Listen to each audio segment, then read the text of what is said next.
Hey guys, happy rainy Monday. It is indeed Monday in case you forgot. That's one of the things that I like about making these videos every day is that it forces me to keep track of what day it is. So today is officially Monday, April 26th. Anyway, if you've been following along with us with the reading plan, we are reading Acts chapter 25 today. We read one chapter a day and pick one verse as a highlight. Today's highlight is verse 19, but before we begin, I'd like to start with an opening question. And the opening question is, what's the greatest lie you ever had to tell?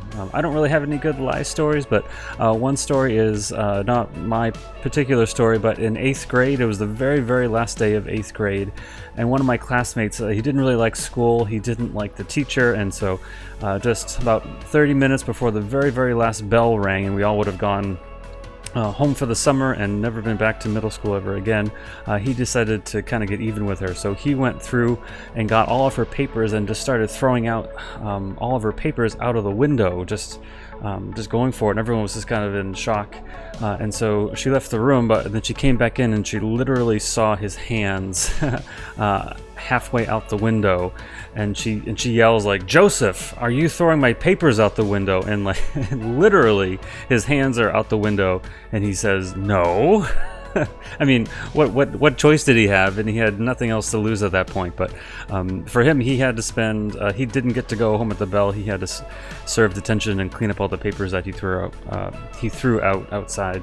Today's verse is Acts 25, verse 19, and Paul is still on trial, and if he wanted to, he could have lied and gotten out of the whole thing, but he is remarkably consistent with his story, and two of the rulers are discussing his case and what all the controversy is about, and he says this: a dead man named Jesus, who Paul claimed was alive. And that is just so encouraging to me that the Christians, the early Christians, those immediate followers of Jesus, they were incredibly consistent. Like they saw Jesus come back to life, and they believed it, and they could have lied at so many different times to get out of trouble, but they didn't. They decided to simply tell the truth. They had no other choice because that was just the truth.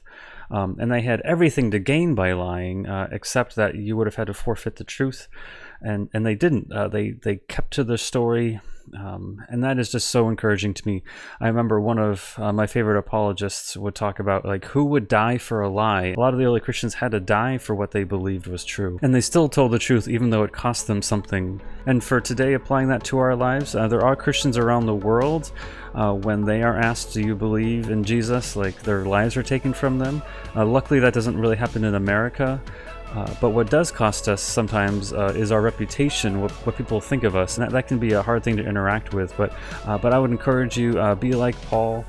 Just sometimes we overcomplicate things too, but just tell the truth. If you are a Christian, if you believe in Jesus, if you have the Holy Spirit inside of you, just tell the truth. And this isn't an excuse just to be mean or overly offensive, but I would encourage you, just tell the truth, just be who you are and be authentic, and let God figure out the rest. Thank you so much for joining me today. We are here on Facebook, Twitter, Instagram, and YouTube every weekday, Monday through Friday at 4:30. Hopefully I'll see you tomorrow. Peace.